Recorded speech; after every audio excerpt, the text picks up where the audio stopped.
चलो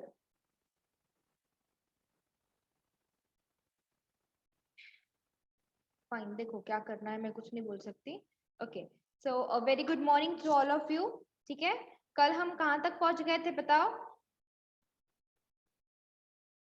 शेयर्स तक हो गया था। शेयर्स तक हो गया था, तो चलो फिर मुझे एक बार रिवाइज करवाओ तो क्या होता है share, what do mean by share, definition क्या थी उसकी? Share is the smallest unit of a capital. हाँ शेयर कैपिटल। हाँ, मतलब the smallest unit of the share capital is known as a share. ठीक है, और फिर उसके बाद एक और डेफिनेशन देखी थी हमने, शेयर मीन्स शेयर, कहाँ गया वो? अरे हाँ, share means the share in the share capital of the company and include stock. ये वाली जो है वो कंपनीज एक्ट के अकॉर्डिंगली है। ठीक है, तो इसको भूलना नहीं, ये जो है ना सेक्शन 2 क्लॉज 84 वाली, share means share in the share capital of a company and include stock. कल हमने यहाँ तक देख लिया था। ओके, मानसी एंड वैष्णव, मुझे रोज रोज तुमको बोलना पड़ेगा क्या सबको कि अपने कैमरेज ऑन किया करो, ऑन किया करो? मैम अभी आई, जस्ट 2 मिनट भी नहीं हुए, टाइम लगता है सब। अच्छा, टाइम लगता है ऑन करने?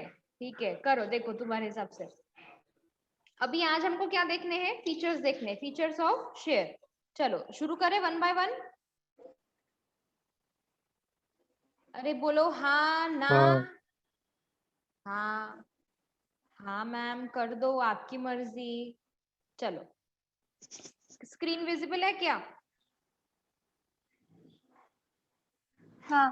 ओके, चलो हाँ चलो, हाँ हाँ ठीक है, हाँ हाँ हो गया। ओके, तो meaning of what, meaning of a share. अभी हम यहाँ पे इक्विटी शेयर की बात कर रहे हैं क्या? नहीं, हम यहाँ पे बात कर रहे हैं शेयर एज अ होल, मतलब पूरे के पूरे शेयर कैपिटल का जो सबसे स्मॉलेस्ट यूनिट है, हम उसकी बात कर रहे हैं। ओके, तो मीनिंग क्या है उसका? Share is the smallest unit in the total share capital of a company, वही मीनिंग है उसका कि पूरे के पूरे टोटल शेयर कैपिटल का सबसे छोटा यूनिट को हम क्या बोलते हैं?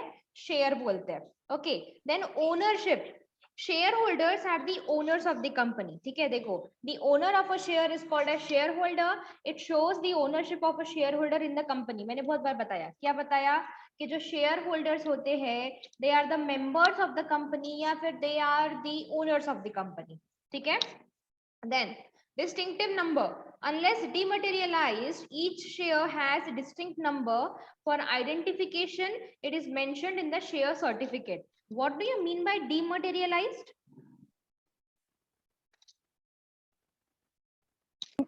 Anyone? In demat form. In demat form, मतलब in electronic form, right है, सही है। वैष्णव, do you know this? हाँ। Vaishnav, yes ma'am, do you know this? yes ma'am. Okay, good then. तो अगर तुम्हारे शेयर्स डीमैट फॉर्म में नहीं है, दैट मींस कि तुम्हारे शेयर्स फिजिकल फॉर्म में है, और अगर तुम्हारे शेयर्स फिजिकल फॉर्म में है तो the company will provide you share certificate. तो तुम्हारे शेयर सर्टिफिकेट पे तुम्हारे शेयर के नंबर्स लिखे हुए होते हैं, डिस्टिंक्टिव नंबर। जैसे अगर तुम एक न्यू कंपनी हो और अगर तुम्हारी कंपनी ने आईपीओ लॉन्च किया है, तो तुम्हारे नंबर ऑफ शेयर्स 1 से शुरू होंगे। ठीक है, 1 2, जैसे अगर इस बार अगर कंपनी ने 10,000 शेयर्स इशू किए तो 1 to 10,000। ठीक है, तो जो हमारा पहला शेयर होल्डर होगा, अगर उसने 100 शेयर्स लिए तो उसके पास में नंबर 1 से लेके नंबर 100 तक के शेयर्स हो गए। फिर उसके बाद वाले के पास में नंबर 101 से लेके, तो से फॉर एग्जांपल उसने 150 या उसने 50 शेयर्स लिया है, तो 150 तक या 151 तक शेयर्स हो गए। ठीक है, तो ऐसे जो भी उनके जो नंबर्स होते हैं वो उनके शेयर सर्टिफिकेट पे लिखे हुए होते हैं। ओके, देन और अगर तुम्हारे शेयर्स डीमैट फॉर्म में है तो तुमको शेयर सर्टिफिकेट मिलता क्या? नहीं मिलता। ठीक है, तो फिर वहां पे ये वाली चीज की कोई वैल्यू ही नहीं है, मतलब वहां पे ये चीज होती ही नहीं है। Okay, then evidence of title, क्या है यहाँ पे एविडेंस ऑफ टाइटल? अगर तुम्हारे शेयर्स फिजिकल फॉर्म में है तो क्या होगा तुम्हारे लिए एविडेंस ऑफ टाइटल? जो सर्टिफिकेट मिलेगा शेयर है आपके, वो हमारा एविडेंस है। हाँ, हमारा जो देखो एक्चुअल में शेयर क्या होता है, शेयर कोई एक टैंजिबल चीज है क्या, मतलब तुम उसको छू सकते क्या, नहीं, ठीक है, it is just piece of paper. मतलब अगर वो फिजिकल फॉर्म में है तो एटलीस्ट तुमको शेयर सर्टिफिकेट तो भी देखने को मिलता, अगर वो डीमैट फॉर्म में है तो तुमको वो भी नहीं देखने को मिलता, ठीक है। तो it is an intangible thing, मतलब जिसमें हम हमारी इन्वेस्टमेंट कर रहे होते हैं। अब अगर तुम्हारे शेयर्स फिजिकल फॉर्म में है तो तुम्हारे पास में वो मतलब कि तुम्हारा किसी कंपनी में कोई इन्वेस्टमेंट है, इसका क्या प्रूफ है तुम्हारे पास में, तो वो शेयर सर्टिफिकेट। जैसे जब तुम एक बैंक में एफडी करवाते जाके तो बैंक वाले तुमको फिक्स डिपॉजिट रिसीट देते हैं, एफडीआर बोलते हैं उसे। तो वो जो रिसीट है तुम्हारे पास में वो प्रूफ है, वो मतलब एविडेंस ऑफ टाइटल है कि इतने अमाउंट ऑफ पैसे तुमने इस बैंक में एफडी में जमा किए। वैसे ही अगर तुम किसी कंपनी के शेयर्स खरीद रहे हो तो तुमको कंपनी शेयर सर्टिफिकेट देती है, तो वो share certificate is your evidence of title के इतने शेयर्स के ओनर तुम हो, मतलब इतने शेयर्स के ओनरशिप का जो टाइटल है वो तुम्हारे पास है, ठीक है। तो तुम्हारा share certificate is your evidence of ownership. Okay, देखो, a share certificate is issued by a company under its common seal. It is a document of title of ownership of shares. It is a document of title of ownership of shares. A share is not any visible thing. It is shown by share certificate or in the form of demat shares. ठीक है, कोई visible thing नहीं है, ठीक है, मतलब दिखती नहीं है आंखों से। जैसे तुम अगर 5 रुपए की 5 स्टार ले रहे हो या 10 रुपए की अगर तुम डेयरी मिल्क ले रहे हो तो तुमको दिखती है वो डेयरी मिल्क, ओके, मतलब you can touch, you can eat. लेकिन अगर तुमने 100 रुपए का एक शेयर लिया तो वो तुमको कहीं नहीं दिखने वाला, ठीक है। वो सिर्फ एक शेयर सर्टिफिकेट के फॉर्म में तुम्हारे हाथ में आएगा, उसको देखो और खुश होते जाओ, ठीक है, that's it. Then value of share, किसी भी शेयर की 3 वैल्यू होती है या 3 प्राइसेस होती है, ओके। देखो, each share has a value expressed in terms of money. There में बी, पहली होती है फेस वैल्यू, दूसरी होती है इशू प्राइस और फिर होती है मार्केट वैल्यू। कल मैंने थोड़ा थोड़ा बताया था इसके बारे में, ठीक है। देखो, फेस वैल्यू क्या होती है, These value is written on the share certificate and mentioned in the MOA. हमारा जो MOA होता है उसमें हमारा जो सब्सक्रिप्शन क्लॉज होता है, ठीक है, तो हमारे जो सब्सक्राइबर्स होते हैं वो हमारे कंपनी के जितनी भी शेयर्स परचेस करते हैं और उन्होंने किस फेस वैल्यू पे वो शेयर्स को परचेस किया है वो उनके नाम के आगे लिखा हुआ होता है। तो फेस वैल्यू एक ऐसी चीज है जो हमारे MOA में भी हमको दिख जाएगी कि हमारे कंपनी के शेयर्स की फेस वैल्यू क्या थी, ठीक है, और वो हमारे शेयर सर्टिफिकेट पे भी लिखी हुई होती है, okay. Then issue price, it is a price at which company sells its shares. अब इशू प्राइस में भी देखो 3 चीजें होती है, रुको लेट मी एक्सप्लेन दिस, लिख लेना, तुमको अगर ये चीज लिखनी होगी तो मैं बता देती हूँ।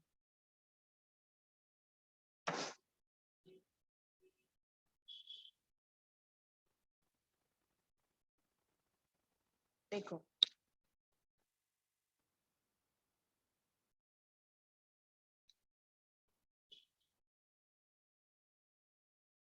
इशू ऑफ शेयर, इसके 3 पार्ट्स है, ठीक है। पहला होता है एट पार और एक होता है एट डिस्काउंट और एक होता है एट प्रीमियम, ठीक है। अब देखो, एट पार अगर हो रहा है, what do mean by at par, पता है कि किसी को? बोलो। हाँ, Equal हाँ, to. बोलो बोलो खुशी, जिसको भी बोलना है बोलो। वो इक्वल रहता, equal to what? Equal to जो फेस वैल्यू है वो। हाँ, मतलब एट पार हो रहा है मतलब फेस वैल्यू पे ही हो रहा है, ठीक है, मतलब एट फेस वैल्यू, ओके। मतलब अगर हमारी फेस वैल्यू 10 रुपए है, ठीक है, और अगर 10 रुपए पे ही हो रहा है तो वो एट पार हो रहा है इशू, ठीक है। Then what is at discount? कम प्राइस में। फेस वैल्यू से कम, ठीक है, मतलब less than the face value, okay. मतलब अगर हमारा शेयर 9 रुपीज पे अगर इशू कर रहे हैं हम तो उसे कहते हैं the share is issued at discount. But the thing is कि डिस्काउंटेड प्राइस पे शेयर इशू करना इज प्रोहिबिटेड। तुम शेयर को डिस्काउंट पे इशू ही नहीं कर सकते, ठीक है। देन एट प्रीमियम मतलब ज्यादा रेट में फेस वैल्यू से। Greater than the face value. Market price. क्या क्या दीप, किसने क्या बोला अभी? आवाज नहीं आ रही है तुम्हारी।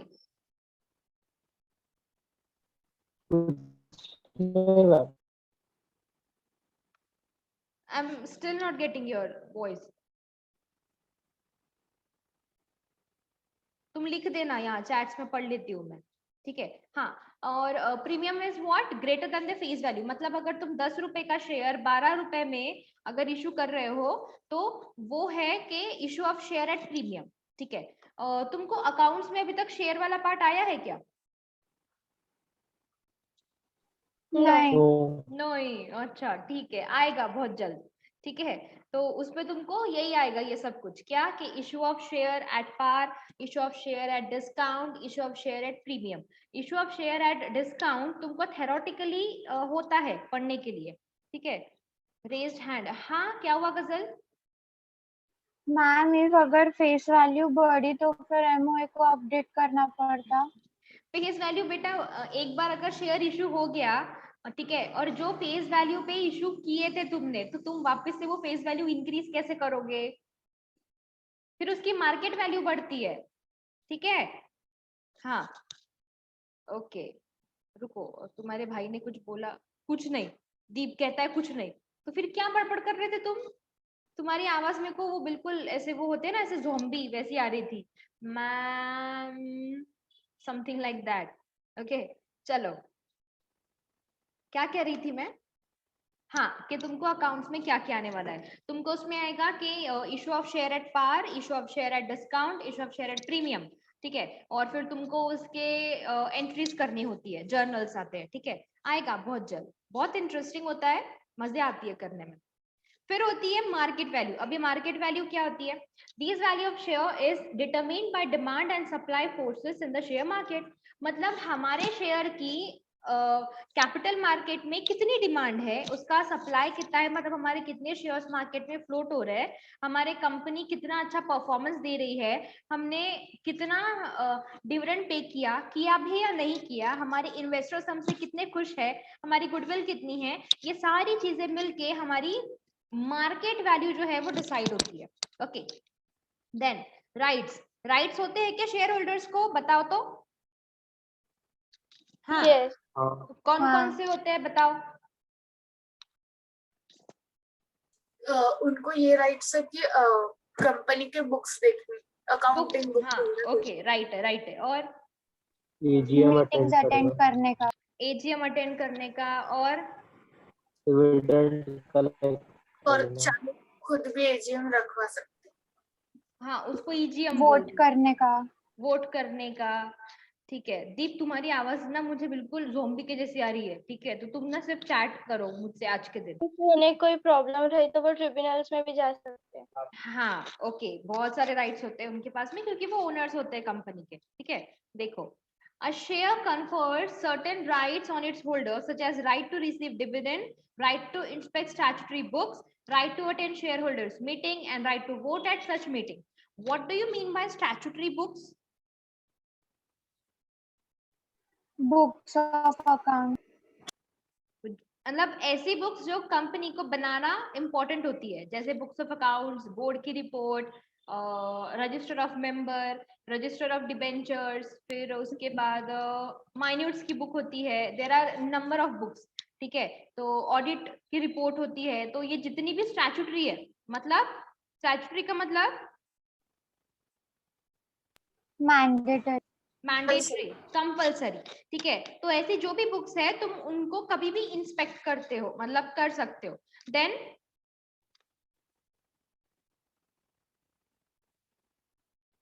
हाँ, उसके बाद में शेयर होल्डर्स की जो मीटिंग होती है, शेयर होल्डर्स की दो मीटिंग होती है, ठीक है। एक होती है एजीएम, दूसरी होती है ईजीएम, ठीक है। तो एजीएम हो या ईजीएम हो, तुम अटेंड कर सकते हो और उस मीटिंग में वोट भी कर सकते हो, ये तुम्हारे राइट्स है। और तुमको डिविडेंड मिलने का भी राइट होता है।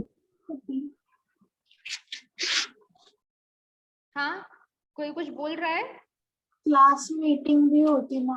हाँ, क्लास मीटिंग भी होती है बेटा, अरे वाह, क्लास मीटिंग भी होती है, मतलब कुछ क्लास ऑफ जो शेयर्स होते हैं उनकी अलग से मीटिंग्स भी होती है, ठीक है। जैसे अगर प्रेफरेंस शेयर होल्डर्स है, ठीक है, या फिर अगर कन्वर्टेबल प्रेफरेंस शेयर्स वाले जो है, अगर वो मतलब अगर वो ऐसा चाहते हैं कि हमारी मीटिंग हो, अगर हमारे जो राइट्स है वो हमें नहीं मिल रहा है या हमें डिविडेंड नहीं मिल रहा है, तो वो अपनी एक अलग सी मीटिंग बुला सकते हैं, ठीक है, राइट है।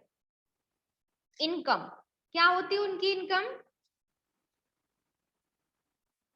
जो प्रॉफिट या डिविडेंड वो लोग कंपनी से शेयर पे लेते हो, डिविडेंड, ठीक, हाँ, मतलब उनके जो उनको जो डिविडेंड मिलता है वो उनकी इनकम होती है, ठीक है।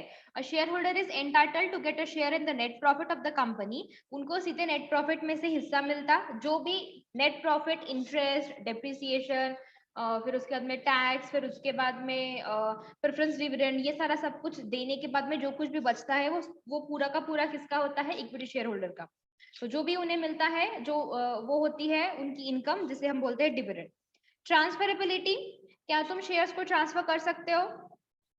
यस, यस, हाँ शेयर्स आर फ्रीली ट्रांसफरेबल। अगर मेरे पास में शेयर है तो मैं उसको गजल को क्या कर सकती हूँ? ट्रांसफर। गजल के पास है तो उसको गजल मानसी को बेच सकती है, मानसी उसको खुशी को बेच सकती है, खुशी कृष्णा को, कृष्णा दीप को, और फिर वो चेन ऐसे कंटिन्यूस होते रहेगी, ठीक है। The share of public limited company are freely transferable in the manner provided in the AOA. जो भी तुम्हारे AOA में लिखा है वो हिसाब से, ठीक है। Share is a movable property of a share holder. हाँ, मूवेबल है, क्यों? क्योंकि तुम उसे ट्रांसफर कर सकते हो, ओके, तो उसको मूवेबल प्रॉपर्टी बोला है। Kinds of shares, equity and preference. अब यहाँ से हमें इक्विटी पढ़ना है और प्रेफरेंस पढ़ना है डिटेल में, ठीक है। There are two types of shares, equity shares and preference shares. Now, kinds of share as per section 43 of the Companies Act 30. A company can issue different types of shares depending upon right to control, income and risk. The following chart shows different kind of shares. हाँ, पहला होता है equity, दूसरा होता है preference. Now equity के सिर्फ 2 ही types होते हैं और प्रेफरेंस के 8। तो ये जो 8 टाइप्स है, ये वैसे देखा जाए दरअसल तो ये 4 ही टाइप है, 4 टाइप के उन्होंने, और एक एक क्या डाला है उसमें? सब टाइप डाला है। जैसे this is cumulative, non cumulative, participating, non participating, convertible, non convertible, redeemable and irredeemable. तो वैसे देखा जाए तो 4 ही टाइप्स होते हैं, बट उसको उन्होंने 8 बनाया है, ओके। बट इक्विटी शेयर के 2 ही टाइप्स है। पहला है equity share with voting rights, मतलब विद नॉर्मल वोटिंग राइट्स, और दूसरा होता है equity share with differential voting rights, मतलब उन्हें थोड़े से ज्यादा राइट होते हैं वोटिंग के। वो क्यों होते हैं वो हम देखेंगे, ठीक है। शुरू करते हैं फिर आज इक्विटी शेयर। यहां तक किसी को कोई डाउट है तो बताओ।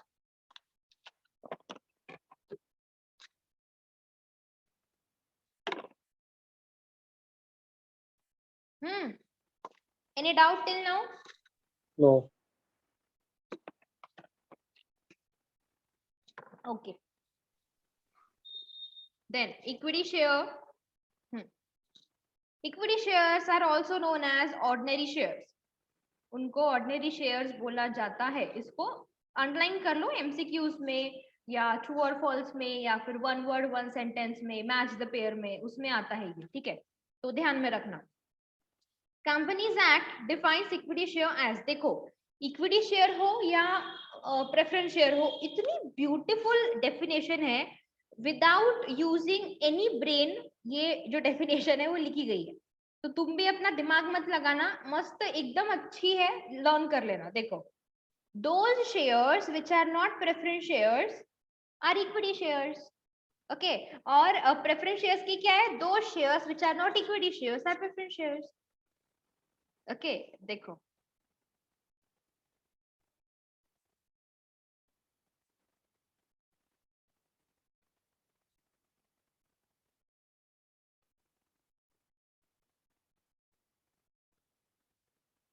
प्रेफरेंस शेयर की है ही नहीं डेफिनेशन, ठीक है। बट हाँ, इसकी डेफिनेशन इज क्वाइट इजियर, तो याद रखना। याद रहेगी क्या? अरे बोलो। हाँ। हाँ, हाँ Those shares which are not preference shares are equity shares.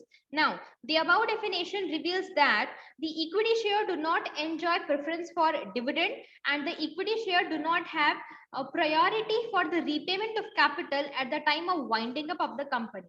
मतलब ऊपर वाले जो डेफिनेशन है उससे हमें ये पता चलता है कि जो इक्विटी शेयर है उन्हें डिविडेंड के लिए पहला प्रेफरेंस नहीं मिलता, उन्हें सबसे लास्ट में क्या मिलता है, डिविडेंड मिलता है। और सेकंड ये बोल रहा है वो कि इक्विटी शेयर को तब भी नहीं मिलती है प्रायोरिटी जब कंपनी बंद हो रही है और कंपनी अपना कैपिटल रीपे करती है, उधर भी उनका नंबर सबसे आखिरी में आता है। तो चाहे तुम डिविडेंड के इससे बोलो या फिर तुम उनका जो कैपिटल है उसकी रीपेमेंट की बात हो, इक्विटी शेयर होल्डर्स का नंबर हमेशा लास्ट में ही आता है, ठीक है। Then equity shares are fundamental source of financing business activities. Equity shareholders own the company and bear ultimate risk associated with the ownership. देखो, अगर तुम किसी भी फर्म के किसी ऑर्गेनाइजेशन के अगर ओनर हो तो उसके साथ बहुत सारे रिस्क भी आती है। अगर तुम्हारी एक शॉप है, सिर्फ तुम्हारी, ठीक है, मतलब you are the owner of that shop, ठीक है, और तुमने उसमें 2-4 लोगों को हायर किया है काम करने के लिए, मतलब तुम्हारे एम्प्लॉइज है वो, तो बिजनेस में जो भी प्रॉफिट होगा और या फिर बिजनेस को जो भी लॉस होगा, ठीक है, उससे सीधा का सीधा असर जो है वो किस पे पड़ेगा, तुम्हारे एम्प्लॉइज पे पड़ेगा ज्यादा या उसके ओनर पे पड़ेगा ज्यादा, बताओ। ओनर पे पड़ेगा, ठीक है, क्योंकि जो एम्प्लॉइज है उनको उनकी जो सैलरी है वो तुमको हर मंथ उनको मतलब हमको देना ही पड़ता है, भले ही तुम लॉस में हो, तुमको कोई फायदा हो रहा है नहीं हो रहा है, डजेंट मैटर, ठीक है। तो अल्टीमेट रिस्क जो होती है वो हमेशा ओनर की ही होती है। तो यहाँ पे इक्विटी शेयर होल्डर जो है वो ओनर्स होते हैं, इसीलिए वो अल्टीमेट रिस्क को बेयर करते हैं, ठीक है। जो भी बिजनेस में रिस्क आती है, जैसे अगर इस साल सेल अच्छा नहीं हुआ तो who will suffer, equity share holder.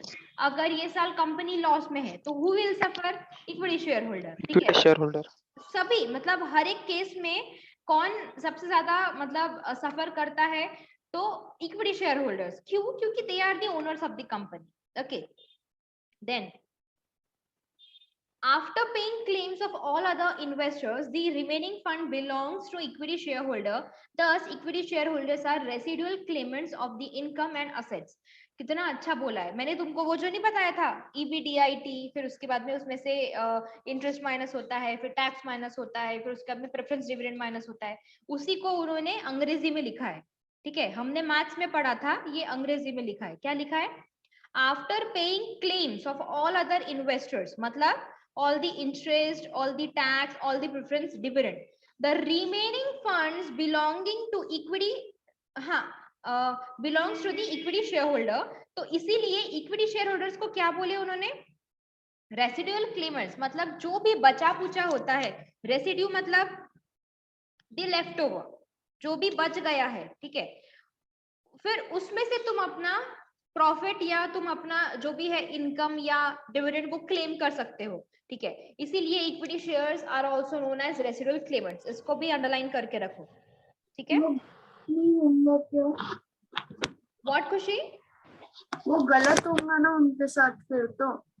नहीं बेटा, गलत नहीं होता वो। क्यों? क्यों? अच्छा बताती हूँ मैं, देखो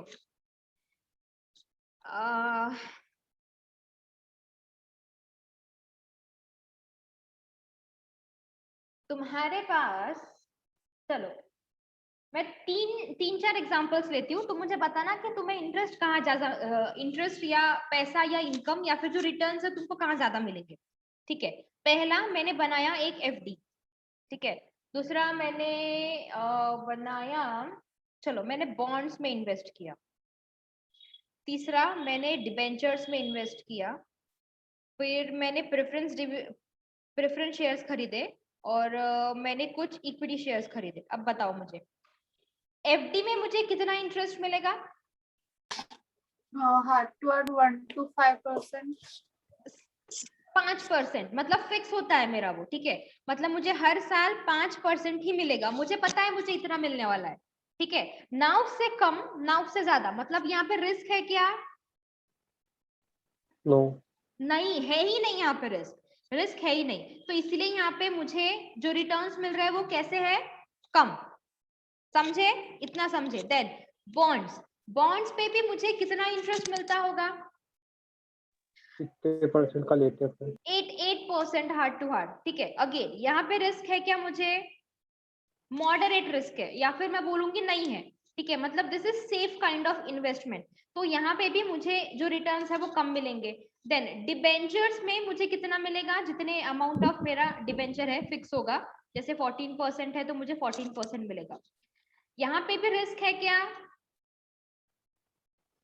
थोड़ी सी है, मॉडरेट, क्योंकि अगर कंपनी डूब गई वगैरह समथिंग लाइक दैट, मतलब अगर कंपनी का दिवाला ही निकल गया तो फिर कंपनी इस पे भी इंटरेस्ट नहीं दे पाती। ठीक है, तो अगर हम वो अज्यूम करें तो यहाँ पे थोड़ी सी रिस्क होती है। ठीक है, प्रेफरेंस शेयर अगर मैंने खरीदे, ठीक है, और अगर मेरा प्रेफरेंस शेयर से 14%, ठीक है, तो मतलब कि कितनी गारंटी है कि मुझे ये साल डिविडेंड मिलेगा,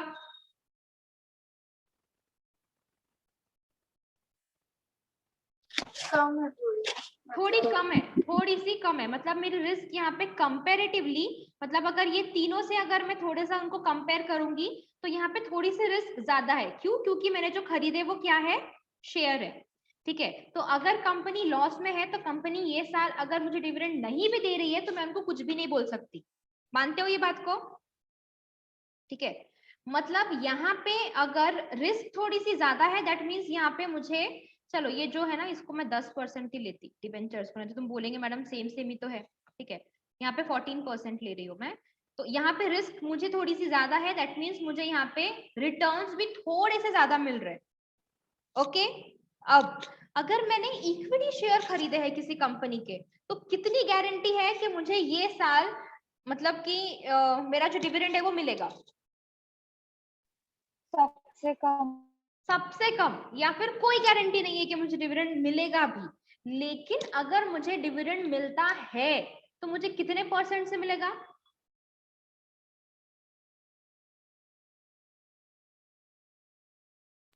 5-10। 5-10 नहीं बेटा, 25%, 27%, 30% ऐसा डिविडेंड मिलता है, पता है? तो यहाँ, हाँ बोलो बोलो खुशी। एंड में अमाउंट भी तो कम हो जाती सबको देने के बाद। नहीं बेटा, ऐसा नहीं है। देखो कंपनी जब प्रॉफिट्स कमाती है ना, तो अब देखो इतनी बड़ी कंपनी है, अगर कोई, अगर हम बात करें इन्फोसिस की, अगर तुमने इन्फोसिस के शेयर्स लिए हैं, तो चलो मैं मान लेती हूँ कि ड्यू टू सम रीजन तुमने अगर ये साल मतलब अगर जो डिविडेंड है वो नहीं पे कर पाए तुम, लेकिन अगले साल जब तुम्हारा जो बिजनेस है वो अच्छा खासा रन करेगा, इतना टर्नओवर होता है ऐसे बड़ी बड़ी कंपनियों के। ठीक है, अगर वो अपने पास में भी अगर वो रख, मतलब अगर उनका जो भी आखिरी में जो बचता है उसमें से अगर वो कुछ अमाउंट अपने पास में रख भी लेती है, उसके बाद में भी वो इतना उन्हें दे सके, इतना उनके पास में प्रॉफिट होता है, और कंपनीज देती है। तुम्हारे घर में किसी के पास शेयर है क्या? है? तो उनको पूछो फिर किसके पास है, मम्मी पापा? दीदी और पापा के पास। दीदी और पापा के पास, हाँ वेरी गुड। तो उनको पूछो कि उनको ये साल कितने % से डिविडेंड मिला, बोलना। ठीक है, याद से पूछना, जिनके भी घर वालों के पास में शेयर्स है उनको ये पूछो कि तुमको ये साल कितने % से डिविडेंड मिला है। अब तुम देखो, इन्वेस्टमेंट का एक रूल है, क्या रूल है? Higher the risk, higher the returns. जितनी तुम रिस्क लोगे उतना ज्यादा तुमको रिटर्न मिलेगा, जितनी तुम कम रिस्क लोगे उतना तुमको कम रिटर्न मिलेगा। सबसे ज्यादा रिस्क कौन लेता है? इक्विटी शेयर होल्डर्स लेते हैं, इसीलिए उनको रिटर्न्स भी सबसे ज्यादा मिलते हैं। ओके, वाइंडिंग अप के टाइम पे उनको क्यों नहीं देते? क्योंकि वो तो एक मिनट, वाइंडिंग अप के टाइम पे भी उनको बहुत कुछ मिलता है। कैसा होता है कि जब कंपनी, मतलब अगर कंपनी किसी रीजन से बंद हो रही है, मतलब अगर कंपनी के पास, मतलब अगर कंपनी जो है वो बैंकरप्ट नहीं हुई, देखो हमेशा कंपनी बंद होने के पीछे एक ही रीजन थोड़ी ना होता कि भाई कंपनी डूब गई, ऐसा नहीं होता। कोई कोई कंपनी सिर्फ मतलब कुछ ऐसा टाइम पीरियड के लिए वो ये करते हैं कि हाँ हम इतने टाइम पीरियड तक ही करेंगे बिजनेस, उनका वो टेनर खत्म हो गया तो अपनी कंपनी बंद करके चले जाते हैं। तो जब कंपनी बंद होती है ना तो बहुत सारे असेट्स होते हैं कंपनी के पास में, बहुत सारी चीजें होती है। तो सबको जैसे बैंक के लोन्स हो गए, बॉन्ड्स हो गए, डिपॉजिट्स हो गए, डिबेंचर्स हो गए, सबको देने के बाद में जो कुछ भी बचता है वो इक्विटी शेयर होल्डर्स का होता है। ठीक है, तो ऐसा हमेशा नहीं होता कि इक्विटी शेयर होल्डर को कुछ भी नहीं मिलता, नहीं, बहुत बड़ी मिसअंडरस्टैंडिंग में हो तुम। ठीक है, जो कुछ भी आखिर में बचता है वो इनको इनकी शेयर होल्डिंग के हिसाब से डिस्ट्रीब्यूट हो जाता है। ठीक है, तो उनको मतलब वो हमेशा फायदे में ही होते हैं जनरली। ठीक है, समझे क्या खुशी? हाँ, ये इसको लिख लो, higher the risk higher the return, lower the risk lower the return, इसको लिखो।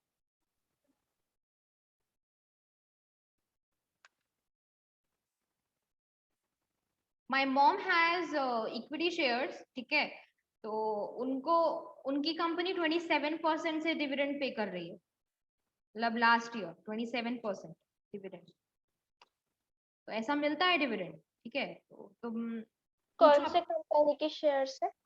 Cochin international airport limited, unlisted company है। ओके, अनलिस्टेड है तो फिर शेयर कैसे? होती है, अनलिस्टेड कंपनीज भी होती है, जरूरी नहीं है कि हर कंपनी लिस्टेड ही हो, अनलिस्टेड कंपनीज भी शेयर्स इशू करती है। हाँ, बस इतना है कि वो कैपिटल मार्केट में उसके शेयर्स फ्लोट नहीं होते। मतलब जैसे हम टाटा के आज के रेट मतलब कि कितने हैं, जैसे हम वो देख सकते हैं। ओके, वैसे ही अगर कोई अनलिस्टेड कंपनी है तो उसकी आज की मार्केट वैल्यू कितनी है ये तुम देख नहीं सकते, मतलब तुमको पता नहीं होती, ऐसा होता है। फिर आपने कैसे परचेस किए वो शेयर? अरे बहुत पुरानी बात है, जब वो आईपीओ लॉन्च हुआ था करीबन 23-24 ईयर्स हो गए होंगे, या 25-26 साल हो गए होंगे शायद वो शेयर्स को लेके, बहुत पुरानी बात है। तब कंपनी ने आईपीओ लॉन्च किए थे तो मेरे मामा ने दिलवाए थे मेरे मम्मी को। My mama was CWA, he was GM in Butibori branch of Reliance. Okay, चलो कहाँ थे हम? हाँ, इसके बाद equity share holders do not carry any fixed commitment of dividend. अभी मैंने समझाया तुमको कि कोई फिक्स कमिटमेंट नहीं होती है, उन्हें नहीं पता होता है कि उन्हें ये साल कितने परसेंटेज से डिविडेंड मिलने वाला होता है। They are paid dividend at the rate recommended by board. हाँ, डिविडेंड देने का राइट किसको होता है? बोर्ड ऑफ डायरेक्टर्स के पास होता है। ये चीज को अंडरलाइन कर लो, this is very important. Okay, if there is no profit no dividend will be payable. ये तो तुम अब समझ गए हो, मतलब इतने अच्छे से समझ गए हो कि पूछो मत। Similarly, if there is less profit, lesser dividend will be paid. Thus, the fortune of equity shares is tied up with the ups and downs of the company. मतलब उनकी जो किस्मत है वो कंपनी के अप्स एंड डाउन से क्या होती है? रिलेटेड, मतलब कि रिलेटेड होती है। कंपनी ने अच्छा प्रॉफिट कमाया तो इक्विटी शेयर होल्डर्स को अच्छे मिलेंगे इनकम। ठीक है, और अगर कंपनी ने बहुत ज्यादा कम पैसे कमाए या अगर कंपनी लॉस में है तो उन्हें कम डिविडेंड मिलेगा या नहीं मिलेगा। ठीक है, if the company is successful they enjoy great financial rewards, and if the company fails the risk falls mainly on them. It is exactly because of this position equity share capital is known as venture capital or risk capital. The owners of equity shares are real risk bearers. देखो, equity share capital को risk capital भी बोलते हैं या फिर venture capital. Risk capital is more important, और equity share holders को risk bearers भी बोलते हैं। Okay, then however equity shareholders participate in the management of their company.